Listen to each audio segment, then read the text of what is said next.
तो ये दिल्ली की तस्वीर आप देख रहे हैं और करनाल की, ये हरियाणा के करनाल की तस्वीर है जिसमें आपको कुछ भी नजर नहीं आ रहा है, सिर्फ धुंध नजर आ रही है। और ये प्रतीत हो रहा है कि साइड में आपको पेड़ नजर आ रहा है, लेकिन स्पष्टता कुछ भी नहीं है।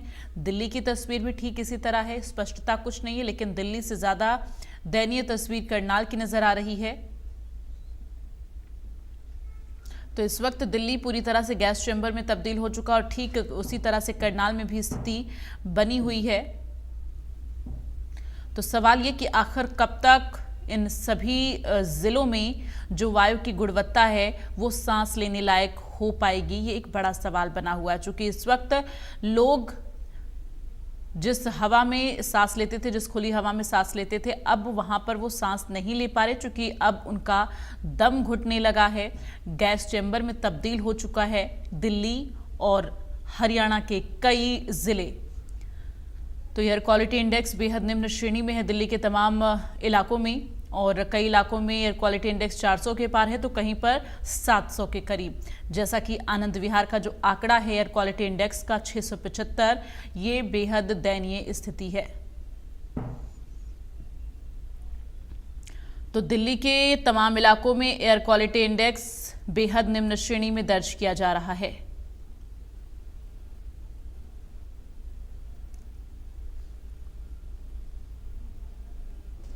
तो देश की राजधानी दिल्ली और एनसीआर में प्रदूषण अपने सभी रिकॉर्ड तोड़ रहा है। राष्ट्रीय राजधानी में एयर क्वालिटी इंडेक्स पिछले कई दिनों से 400 के पार है, लेकिन कुछ एरिया ऐसे हैं जहां पर 600 के पार हो चुका है। जैसा कि आनंद विहार में 675 एयर क्वालिटी इंडेक्स दर्ज किया जा रहा है, जो कि बेहद गंभीर श्रेणी माना जाता है। हालत बेहद खराब है।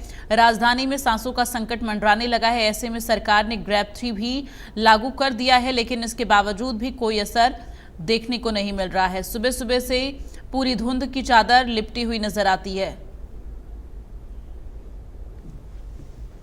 और ज्यादा जानकारी के लिए रुक करेंगे संवाददाता गोहित हमारे साथ इस वक्त गुरुग्राम से लाइव जुड़ गए हैं। गोहित, इस वक्त गुरुग्राम की अगर बात करें तो AQI क्या कुछ है, और साथ ही जरा जानकारी दीजिए कि किस तरह से लोगों के सामने तमाम स्वास्थ्य संबंधित दिक्कतें सामने आ रही हैं।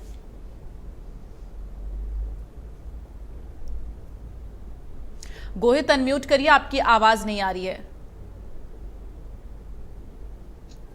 अगर गुरुग्राम की बात करें तो गुरुग्राम की आबो हवा अब जहरीली होती हुई नजर आ रही है। प्रदूषण ने पूरे शहर को अपने आगोश में ले लिया है। और आपको बता दें कि इस वक्त गुरुग्राम में जो AQI लेवल है वो 385 दर्ज किया गया है। हालांकि कुछ दिन पहले AQI लेवल 400 के आंकड़े को पार कर चुका था। आज भले ही AQI लेवल में थोड़ी सी गिरावट आई हो, क्योंकि जो हवाएं हैं उनका जो रुख है वो थोड़ा तेज होता हुआ नजर आ रहा है, इस वजह से AQI लेवल में कहीं ना कहीं गिरावट आई है। लेकिन अब भी AQI लेवल खतरनाक श्रेणी में है और लगातार गुरुग्राम में AQI लेवल बढ़ता हुआ नजर आ रहा है।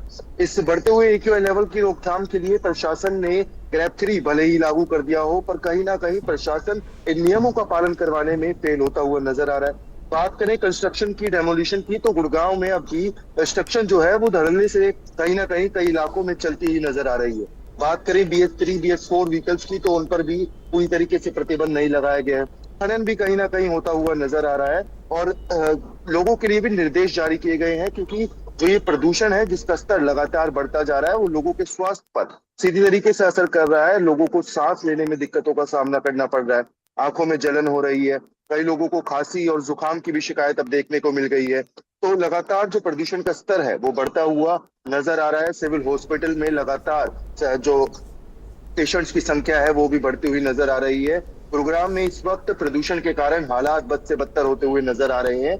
प्रशासन कहीं ना कहीं इस प्रदूषण की रोकथाम के लिए विफल होता हुआ नजर आ रहा है, और कारण यही है कि जो एंटी स्मोक गन्स हैं उनका बहुत कम इस्तेमाल किया जा रहा है, स्प्रिंकलर्स हैं उनका बहुत कम इस्तेमाल किया जा रहा है। और जिस तरीके से गुरुग्राम में जो सफाई होती है, जो स्वीपर्स सुबह सुबह लेकिन दावे तो बहुत बड़े बड़े प्रशासन की तरफ से किए जा रहे हैं गोहित, तमाम चीजों का इस्तेमाल किया जा रहा है कि ताकि जो पॉल्यूशन है उस पर कंट्रोल पाया जा सके, कम से कम अब जो है तस्वीरें इस तरह की सामने आई। लेकिन हालांकि अभी तस्वीरें सुधरती हुई नजर नहीं आ रही है, बल्कि और भी ज्यादा एयर क्वालिटी इंडेक्स निम्न श्रेणी में बढ़ता जा रहा है।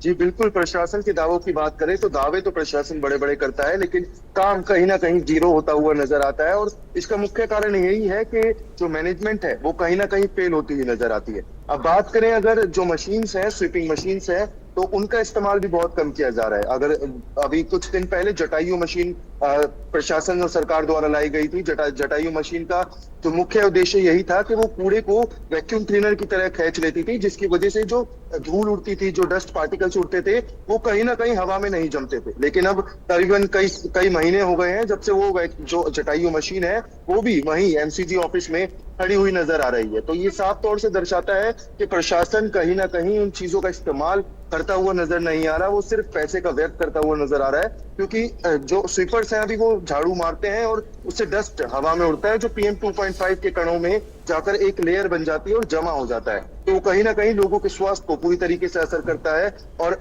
उसी तरीके से जो प्रशासन है वो फेल होता हुआ नजर आ रहा है। अगर बात करें एंटी स्मोक गन्स की, तो वो भी गुड़गांव की सड़कों पर कुछ खास नजर नहीं आती, कुछ VIP एरिया में जरूर दिखाई देती है, पर हर इलाके में कहीं ना कहीं वो नजर नहीं आती है।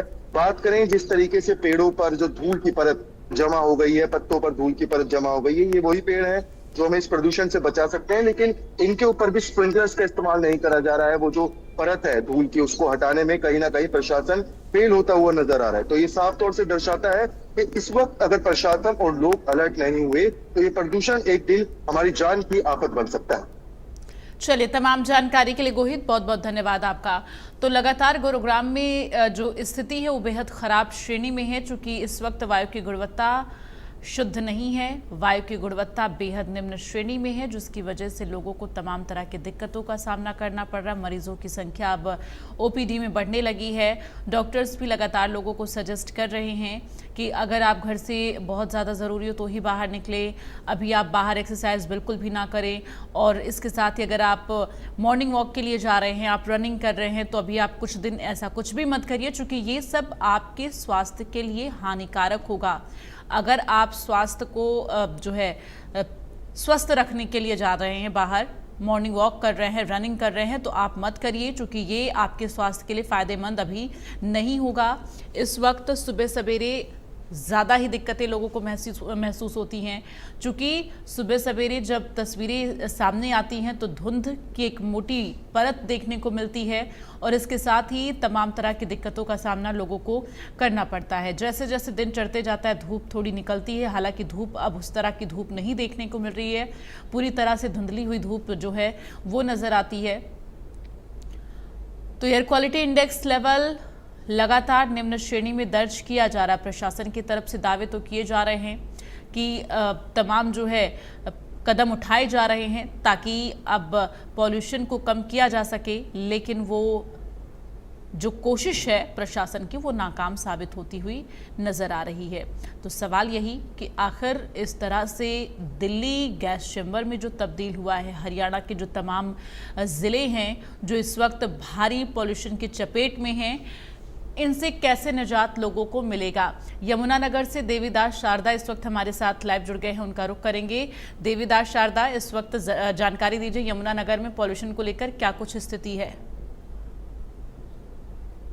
पॉल्यूशन की बात करें तो जो AQI लेवल है वो 214 है, काफी पुअर है, क्योंकि यहाँ पर जो ट्रांसपोर्टेशन है वो काफी है, माइनिंग है, इसके अलावा क्योंकि फैक्ट्री है, प्लाईवुड है, तो उनको लेकर क्योंकि जब वाहनों का आना जाना होता है तो काफी जो है पॉल्यूशन बढ़ जाता है। जो AQI लेवल है उसको कम करने के लिए हालांकि प्रशासन के द्वारा जितने भी सड़कों पे जो पेड़ हैं उनके ऊपर पानी भी छिड़काव किया जाता है, सड़कों पर छिड़काव किया जाता है, उसके बावजूद भी क्योंकि जो ट्रैफिक बहुत ज्यादा होता है उसको कंट्रोल करने के लिए प्रशासन का तो केवल पानी तक ही रहता है, और लेकिन इसके ज्यादा भारी वाहनों का आना जाना भी एक कारण बन जाता है।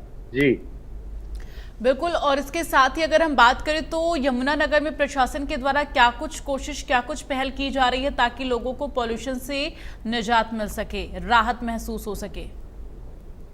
जी बिल्कुल, क्योंकि शहर के बारों बार जो एक बाईपास बनाया गया, इसके अलावा और जो सड़कों का जाल है वो भी बिछाया जा रहा है, और जितनी भी गाड़ियां हैं उनको यही कहा जा रहा है कि जो माइनिंग की गाड़ी आती है क्योंकि उससे पोल्यूशन निकलता है, उनको ये कहा गया कि एक तो ढककर लेकर आए और थोड़ा जो उसके ऊपर पानी का छिड़काव किया जाए ताकि कि रास्ते में जो पानी है या पानी की वजह से धूल ना उड़े, और क्योंकि जो धूल के कण उड़ते हैं तो उससे एक एयर लेवल है जो बढ़ जाता है, जिससे दिक्कत आती है।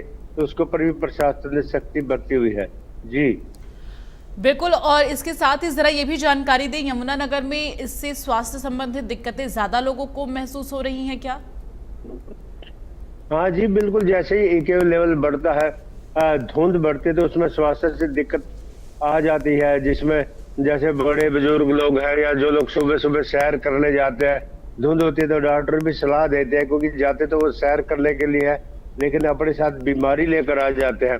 बच्चों और बुजुर्गों के लिए तो खासकर सुबह की जो सैर है वो अवॉइड की जाती है। यही डॉक्टर के द्वारा कहा जाता है कि जब तक धूप नहीं निकलती आप घर में रहे, तो सुबह शाम यही सलाह दी जाती है कि घर में रहे। हालांकि जो ठंड है उसने बढ़ना शुरू करते हैं। इस समय के तापमान की बात करें